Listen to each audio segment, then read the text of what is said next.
কাহার বাতালের তেহাই বাজানা বোল হচ্ছে তেত্তা তেটে ধা, তেত্তা তেটে ধা, তেত্তা তেটে ধা।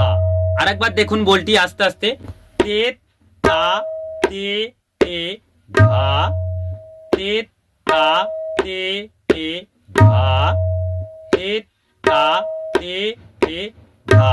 আপনারা চাইলে তায়ের সঙ্গে ক সাপোর্ট দিতে পারেন। আবার যদি ক সাপোর্ট দিতে আপনাদের অসুবিধা হয় তাতেও কোনো অসুবিধা নেই, আপনারা ক না সাপোর্ট দিলেও এই তেহাইটি খুব সহজেই বাজানো যাবে। কাহার বা তালের মধ্যে কিভাবে বাজাচ্ছি আমি সেটা লক্ষ্য করুন। ধা ধা তেটে না কধি না, ধা ধা তেটে না কধি না, ধা ধা তেটে না কধি না, ধা ধা তেটে না কধি না, তেতা তেটে ধা, তেতা তেটে ধা, তেতা তেটে ধা। আমাদের ভিডিওটি ভালো লেগে থাকলে অবশ্যই আমাদের ফেসবুক পেজটি ফলো করবেন এবং আমাদের ইউটিউব চ্যানেলের নাম হচ্ছে তবলা কাঞ্চন। আপনারা ইউটিউবে যেও সার্চ করে আপনারা দেখতে পারেন আমাদের ইউটিউব চ্যানেলের ভিডিও। আমরা সেখানে লং ভিডিও আপলোড করে থাকি। যদি চ্যানেলটি ভালো লেগে থাকে তো অবশ্যই চ্যানেলটি সাবস্ক্রাইব করে চ্যানেলটির পাশে থাকবেন। নমস্কার।